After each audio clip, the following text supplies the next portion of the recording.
Hello welcome back Rock Talks. R C B versus Delhi പോരാട്ടം. Virat Kohli R C B വിജയിച്ചു വരികയായിരുന്നു. പക്ഷെ പെട്ടെന്ന് ഒരു തിരിച്ചടി കിട്ടിയില്ലേ.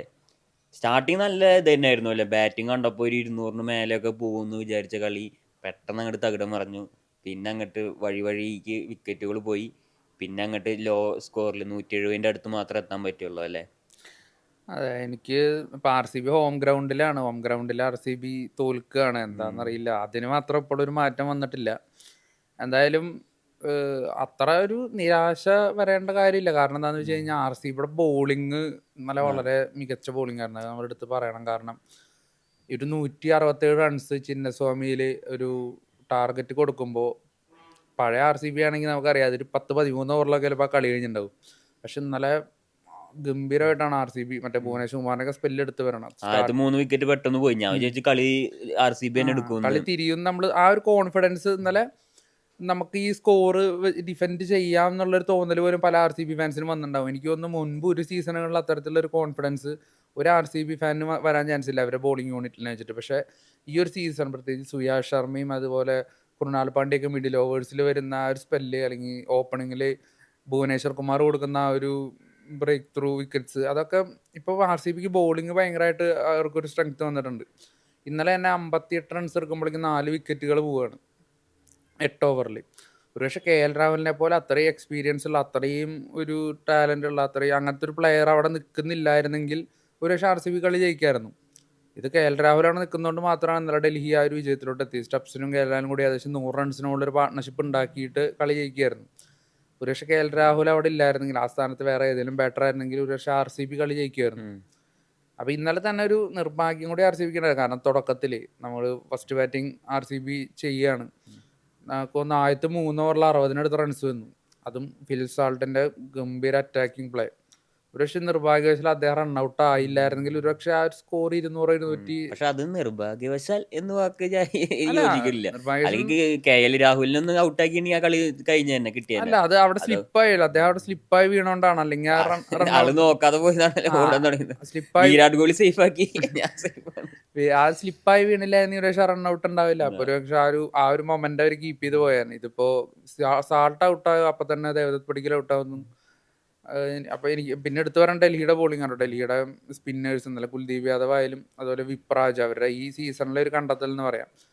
ആദ്യം ബാറ്റർ എന്നാണ് ആദ്യം വിചാരിച്ചത്. ആദ്യത്തെ കളിക്ക് ബാറ്റ് ചെയ്യാണ് ചെയ്ത്. ഇപ്പോൾ വളരെ മികച്ച രീതിയിൽ ബോളും ചെയ്യുന്നുണ്ട്.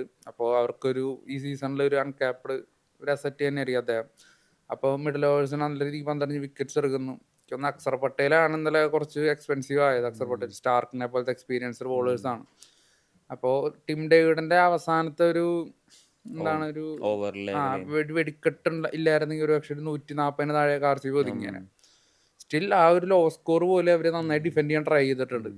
കെ എൽ രാഹുൽ നമുക്ക് എല്ലാവർക്കും അറിയാം, അദ്ദേഹം ഇത്തരത്തിലുള്ള സെൻസിബിൾ ഇന്നിങ്സുകൾ അദ്ദേഹം പലപ്പോഴും കളിയാക്കുന്നതാണ്. പക്ഷേ അദ്ദേഹം ആ ഒരു സാഹചര്യത്തിന് അനുസരിച്ചുള്ളൊരു ഇന്നിങ്സ് ഇന്നലെ അതിമനോഹരമായിട്ട് തന്നെ അദ്ദേഹം കളിച്ചത്. മറ്റേ ഹെയ്സൽവുഡിനെതിരെയുള്ള ഒരു ഓവറിൽ ഒരു 10-16 റൺസ് അടിച്ചൊരു ഓവറൊക്കെ ഞാൻ ഉണ്ടായിരുന്നു. അതിന് മുമ്പത്തെ ഓവർ കണ്ടപ്പോ ഇതിങ്ങനെ എത്താൻ ചാൻസ് ഇല്ല, ഇങ്ങനെ അടിക്കുകയാണെങ്കിൽ എത്തില്ല എന്ന് വിചാരിച്ചു. പക്ഷെ പുള്ളി അവിടെ നിന്നായിട്ട് ഗീറാൻ മാറ്റി അല്ല, ഒറ്റയടിക്ക്. കെ എൽ രാഹുലിന്റെ കളി കാണുന്നവർക്ക് അറിയാം, അദ്ദേഹം വളരെ സ്ലോ സ്റ്റാർട്ട്.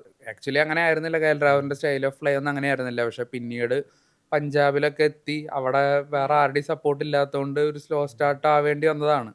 പക്ഷെ അദ്ദേഹം സ്ലോ സ്റ്റാർട്ട് ആയാലും അദ്ദേഹം ക്രീസിൽ നിൽക്കുന്നുണ്ടെങ്കിൽ കളി ജയിപ്പിക്കും നമുക്ക് ഉറപ്പായിരുന്നു.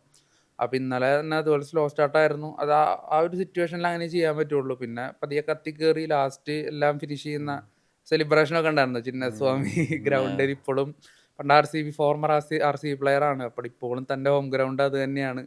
കർണാടക പ്ലെയർ കൂടെയാണല്ലോ അദ്ദേഹം. എന്തായാലും കെ എൽ രാഹുലിൻ്റെ ആ ഒരു കിടിലൻ പ്ലേ നമുക്ക് ഇപ്പോൾ അദ്ദേഹത്തിൻ്റെ കളി കാണുന്നവർക്കറിയാം. ഒരു ഫുൾ ഫ്ലോയിൽ കെ എൽ രാഹുൽ ബാറ്റ് ചെയ്യുകയാണെങ്കിൽ അതിനേക്കാളും മികച്ചൊരു കാഴ്ച മോഡേൺ ക്രിക്കറ്റിൽ വേറെ ഒന്നുമില്ല. കാരണം അത്രയും മനോഹരമായിട്ടുള്ള ക്രിക്കറ്റിംഗ് ഷോട്ട്സ്, അദ്ദേഹത്തിൻ്റെ ഫ്ലിക്സ് കാര്യങ്ങളെല്ലാം വെറൈറ്റി ഓഫ് ഷോട്ട്സ് ഒക്കെ വരുന്നത് അദ്ദേഹത്തിൻ്റെ ഭാഗത്തു നിന്നായിരിക്കും. എനിക്ക് തോന്നുന്നു രോഹിത് ശർമ്മയ്ക്കും വിരാട് കോഹ്ലിക്കും പോലും ചിലപ്പോൾ അത് അവകാശപ്പെടാനുണ്ടാവില്ല, കെ എൽ രാഹുൽ ഫുൾ ഫ്ലോയിൽ ഭയങ്കര ഫോമിൽ ബാറ്റ് ചെയ്തുകൊണ്ടിരിക്കുകയാണെങ്കിൽ. അപ്പോൾ എന്തായാലും ഇന്നലെ ഡൽഹി ജയിച്ചു. ഡൽഹി ആദ്യത്തെ 4 മത്സരങ്ങളും ജയിച്ചിരിക്കുകയാണ്. അപ്പോൾ ഇതിന് മുൻപ് ഇപ്പോൾ കുറച്ച് തവണ മാത്രം അങ്ങനെ സംഭവിച്ചിട്ടുള്ളൂ. ഇപ്പോൾ 2008 CSK, 2014 പഞ്ചാബ്, കഴിഞ്ഞ വർഷത്തെ രാജസ്ഥാൻ, അങ്ങനെ കുറച്ച് തവണ മാത്രമാണ് ഇങ്ങനെ ആദ്യത്തെ 4 മത്സരങ്ങൾ ആ ടീം വിജയിച്ചിട്ടുള്ളൂ. അപ്പോൾ അപ്പോഴൊക്കെ ആ ടീം പ്ലേ ഓഫിലും കയറിയിട്ടുണ്ട്. അപ്പോൾ ഈ സീസണും ഡൽഹിക്ക് നല്ലൊരു ഗംഭീര സ്റ്റാർട്ട് തന്നെ നമുക്ക് പറയാം. അപ്പോൾ ഇനി അത് മെയിൻറ്റെയിൻ ചെയ്ത് പോട്ടെ. RCB അപ്പോൾ എങ്ങനെയുണ്ട് മൊത്തത്തിൽ? ബോളിംഗ് നല്ല രസമായി, മൊത്തത്തിൽ ഒരു ടീം വർക്ക് തന്നെ പിടിക്കും എന്നുള്ളൊരു ഉം. വന്നിട്ടുണ്ടായില്ല ശരിക്കും. ആ ബാറ്റിംഗ് മാത്രമല്ലാതെ ബോളിങ്ങിൽ നല്ല പ്രകടനം തന്നെയായിരുന്നു. ഇന്നലെ മിഡിൽ, അതായത് നമ്മൾ ഇപ്പോൾ സാൾട്ട്, കോഹ്ലി, പട്ടിദാർ ഈ ഒരു പ്ലേയേഴ്സിൻ്റെ ഭാഗത്ത് കോൺട്രിബ്യൂഷൻ വന്നില്ലെങ്കിൽ ആ ടീം നല്ലൊരു ടോട്ടലിലോട്ട് എത്താൻ ചാൻസ് ഇല്ല എന്ന് നമ്മൾ മുമ്പ് പറഞ്ഞൊരു കാര്യമായിരുന്നു. പക്ഷേ ഇന്നലെ അങ്ങനെ തന്നെ അവർ ആ ഒരു 3 പ്ലേയേഴ്സ് വേഗം ഔട്ടാവുന്നു.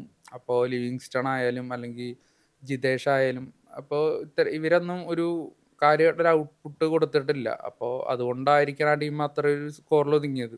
എനിവേ അവരുടെ ബോളിംഗ്, അവരെക്കാളും തലവേദനയായിരുന്ന ബോളിംഗ് ഇത്തവണ ഭയങ്കര സെറ്റായിട്ടുണ്ട്. അപ്പോൾ ഒരുപക്ഷെ കുറച്ചുകൂടി നല്ലൊരു സ്കോറായിരുന്നെങ്കിൽ ഒരു RCB ജയിച്ചേനെ, ചിന്നസ്വാമിയിലായിട്ട് പോലും. എന്തായാലും ഇനിയുള്ള മത്സരങ്ങളിൽ ബാറ്റേഴ്സ് കുറച്ചുകൂടി ബെറ്റർ ആയിട്ട് പെർഫോം ചെയ്ത് കഴിഞ്ഞാൽ RCBക്ക് വിജയിക്കാമെന്ന് തന്നെയാണ് എനിക്ക് തോന്നുന്നത്. അപ്പോൾ എന്തായാലും നമ്മുടെ വീഡിയോനെ പറ്റിയുള്ള എന്തെങ്കിലും അഭിപ്രായങ്ങളൊക്കെ ഉണ്ടെങ്കിൽ കമൻറ്റ് ചെയ്യുക, ലൈക്ക് ചെയ്യുക, ഷെയർ ചെയ്യുക, പിന്നെ ഒന്ന് നല്ല രീതിയിൽ ഒന്ന് സപ്പോർട്ട് ചെയ്യാമല്ലോ നമ്മളെ.